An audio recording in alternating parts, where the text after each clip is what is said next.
Mahakumbh horror story. आज की ये कहानी थोड़ी अलग है क्योंकि इंडिया के सबसे बड़े मेले महाकुंभ के बारे में है।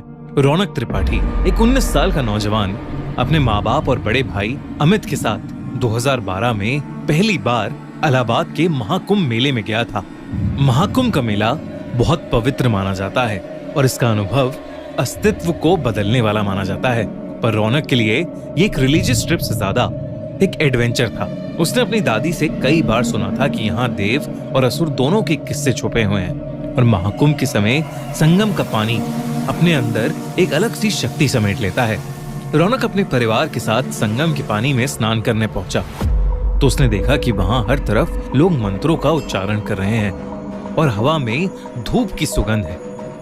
स्नान करते वक्त रौनक ने एक अजीब सी गर्मी महसूस की, जैसे उसके आसपास का पानी उबल रहा हो। उसने ये बात अपने भाई अमित को बताई, लेकिन अमित ने हंस के बोला, ये तेरी इमेजिनेशन है रौनक। संगम का पानी पवित्र होता है। लेकिन रौनक का मन बेचैन होने लगा था। शाम के वक्त पूरे परिवार ने मेले में घूमने का प्लान बनाया। हर तरफ साधु और संतों की भीड़ थी। महाकुंभ के पूरे मेले में बड़े बड़े स्टॉल्स लगे हुए थे। तभी रौनक की नजर एक अलग से दिखने वाले साधु पर पड़ी, जो एक कोने में बैठा था। उसका चेहरा आसमान की तरफ था, आंखें सफेद जैसे दूध की हों और उसके होठ कुछ अनजान शब्दों का जाप कर रहे थे। रौनक एकदम से उसकी तरफ खिंचा चला गया। रौनक ने अमित से कहा, अमित चलो देखते हैं ये बाबा क्या कर रहा है। वो साधु अपने ध्यान में लीन था और अमित ने रौनक को बोला कि उसे तंग करके उसकी भक्ति को भंग नहीं करना चाहिए। लेकिन रौनक ने अमित की नहीं सुनी और वो बाबा की तरफ चलने लगा। बाबा के पास पहुंचते ही उसने देखा कि वो बाबा अब भी अपने ध्यान में ही लीन थे। उसने उन्हें 2-3 बार आवाज लगाई, पर उन्होंने कोई भी जवाब नहीं दिया। फिर मजाक के तौर पर रौनक ने पास से एक लकड़ी उठाई और बाबा को उस डंडी के तीखे कोने से छुआ। बाबा की आंखें एकदम से खुली और रौनक की ओर गईं। रौनक को लगा कि बाबा शायद उससे गुस्सा हो गए हैं, पर उन्होंने मुस्कुराते हुए रौनक को देखा और कहा, आ गया तू, तेरा ही इंतजार था। रौनक एकदम से थोड़ा घबरा गया। आप मुझे जानते हो बाबा? इस बात का कोई जवाब बाबा ने नहीं दिया।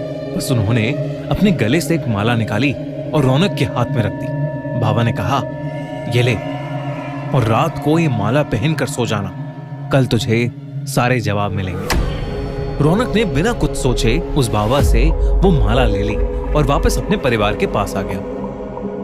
उस रात रौनक ने माला पहनकर सोना शुरू किया। जैसे ही उसने अपनी आंखें बंद की, उसके सपने एकदम अजीब और खौफनाक हो गए। उसने देखा कि वो एक अंधेरे जंगल में खड़ा है। उसके आसपास बड़े बड़े पेड़ हैं जिनमें आग लगी हुई है और उस आग से पूरा आसमान लाल हो गया है। तभी उस जंगल में एक गहरी आवाज गूंजने लगी, जैसे कोई उसका नाम पुकार रहा हो। वो आवाज धीरे धीरे उसके करीब आई और एक काले साए के रूप में उसके सामने आकर खड़ी हो गई। उस साए की भी आंखें लाल थीं और उसने अपनी पतली उंगली से रौनक की तरफ इशारा किया। तू मुझे लेने आया था, अब तेरे साथ चलने का समय आ गया। उस साए ने रौनक से ये कहा और एकदम से वो साया जैसे उसके अंदर ही समा गया। रौनक चिल्लाते हुए नींद से उठा। उसकी शर्ट पसीने से भीग चुकी थी। उसने माला को देखा जो एकदम से बहुत ज्यादा खौलती हुई गर्म हो गई थी। रौनक ने तुरंत उस माला को निकालकर जमीन पर फेंक दिया और फिर से चादर तानकर सो गया।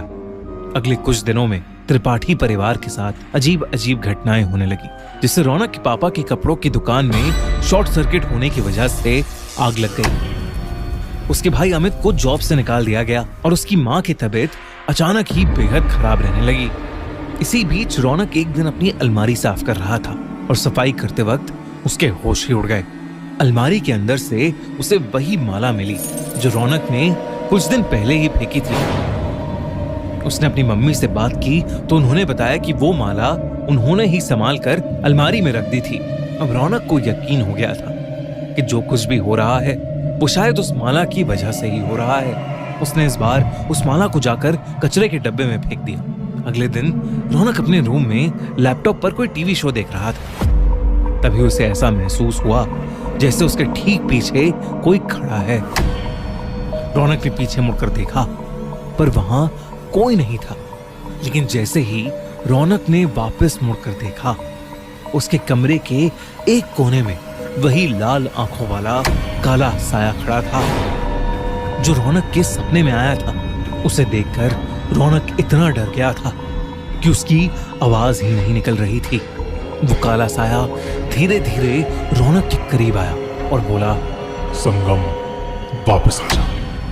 रौनक चिल्लाते हुए अपने भाई के रूम में भागा और घबराते हुए अमित से बोला, अमित, वो साया वापस आ गया है और वो मुझे संगम बुला रहा है। अमित को रौनक की बात समझ नहीं आई। उसने उसे समझाया कि ये सब रौनक का वहम है और वो उसे कल सुबह मंदिर ले जाएगा, जिससे शायद उसका डर दूर हो जाएगा। पर रौनक उस रात सहम गया था। अगले दिन सुबह वो बिना किसी को बताए बस में बैठकर इलाहाबाद के लिए निकल गया। बस रात को चाय पीने के लिए रुकी। चाय पीकर जैसे ही रौनक ने वॉलेट निकालने के लिए अपना बैग खोला, उसकी रूह कांप गई।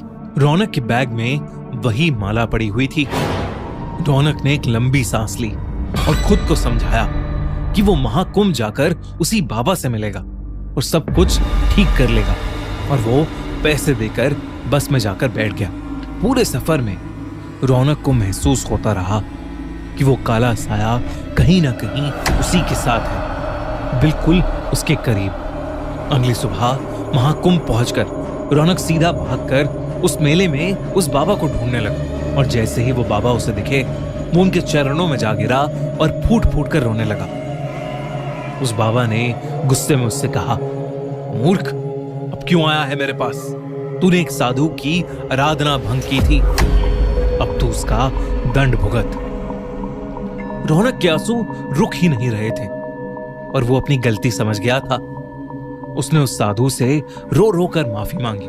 कुछ समय बाद उस साधु को रौनक पर दया आ गई और उसने रौनक से माला वापस लेकर अपने गले में डाल ली। अचानक ही रौनक को माला के जाने के बाद बहुत हल्का सा महसूस होने लगा।